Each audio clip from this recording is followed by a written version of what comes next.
Hello. How are you? I'm fine. Well, today is January 15th, 2014. It's my last day of work here in Qatar. I've been playing piano here in the Torch Hotel since September. And now that I'm coming home, I know many of you are going to want to know just what it's been like.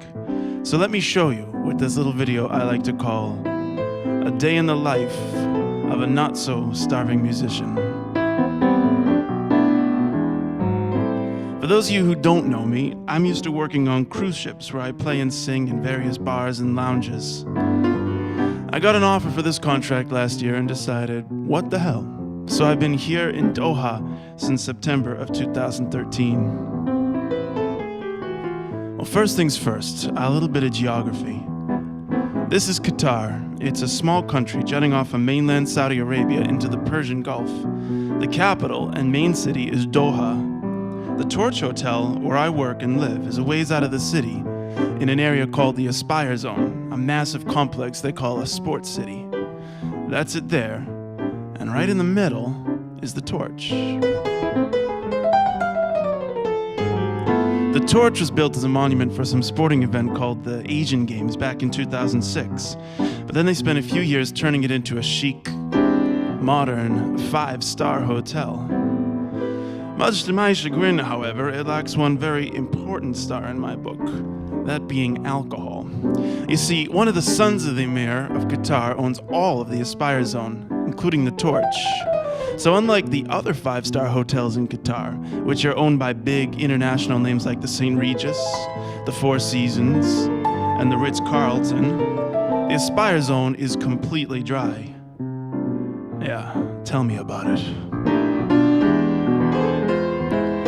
Regardless, this place is a marvel of engineering, and it's a pretty fun place to live and work. Oh yeah, I forgot to mention, as part of the gig I get to live in the hotel.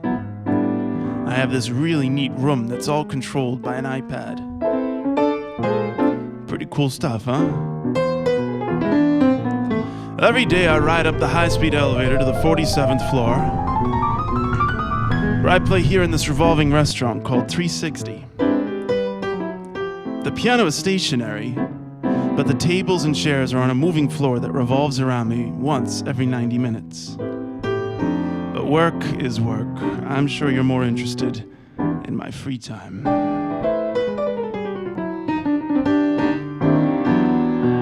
Well, I wish I had a more exciting story to tell you. You know, like one full of camel rides through the desert and nights filled with belly dancers and hookah and bejeweled sheikhs and suave sultans inviting me to gala parties, eager to discuss life and music. But really, my time here is pretty low-key. So let me take you through a typical day in the life.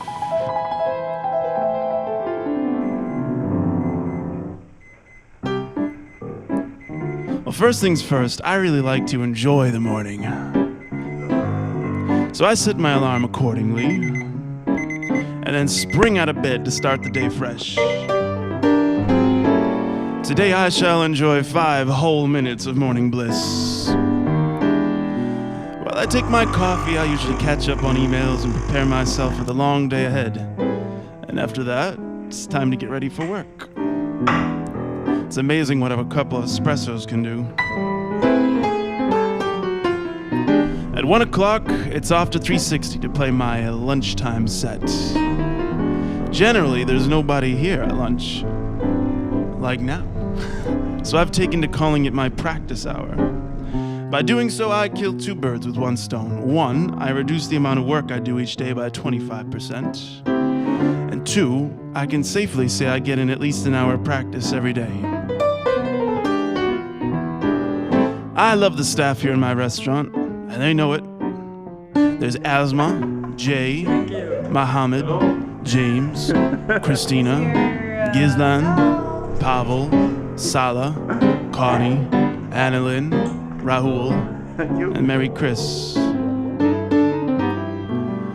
After my shift, it's time for lunch. So it's back down to ground level and to the Flying Carpet restaurant where I take my lunch and dinner. I could have breakfast there too, but I've never woken up that early. really. Anyways, the food is quite nice and it's always presented beautifully. There's always a blend of continental and Middle Eastern cuisine, and generally an international theme for each day. Well, after lunch, I've got about 5 hours before I go back to work. Just about every other day, I use that time to go to the gym.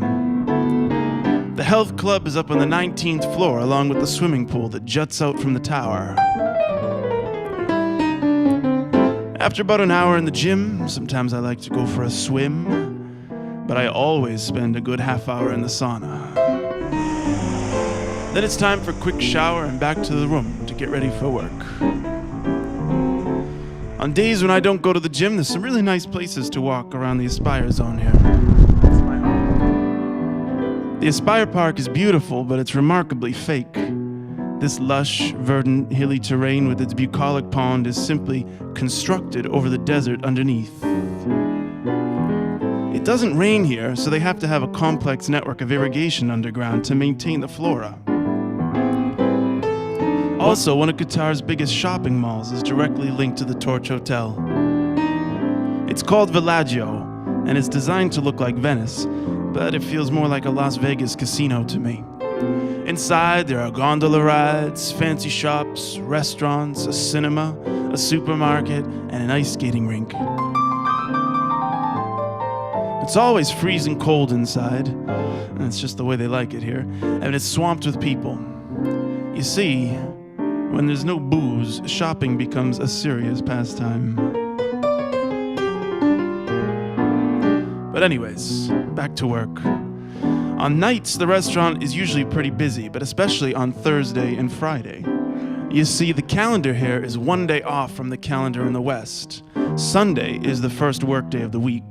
Thursday night is like our Friday night, and Saturday is like Sunday. Got it? Well, at 11 o'clock p.m. the restaurant closes, and so do I. Now, when I work on the ships, it's great after work to go to the crew bar and toss back a couple of beers with some friends, socialize. But here at 11 o'clock, the whole place is dead. Save for a couple Arabs drinking tea and bickering in the lobby lounge. And since all the not-so-dry locales are half an hour away by cab, most of my nights are pretty quiet. Oftentimes I Skype with my family back home or just plain take it easy. Sunday is my day off each week, so usually I take a cab out to the Catholic church for Mass, and then hit one of the hotels that serve alcohol to enjoy a couple drinks and some live music. Other times I go for a nice meal and some shisha in the vibrant old market here called Souk Waqif.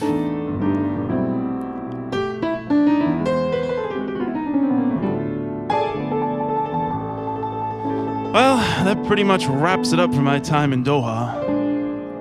I told you, not too exciting. Of course, I could live it up if I really wanted to. There are plenty of places to go wild and get drunk and blow your money, but I just don't see the point here. I've used these 4 months to save some cash, take it easy, learn some new music. I made some great new friends, and I can safely say this has been a great experience. And now that you have an idea of what it's like, just leaves me to say, ciao.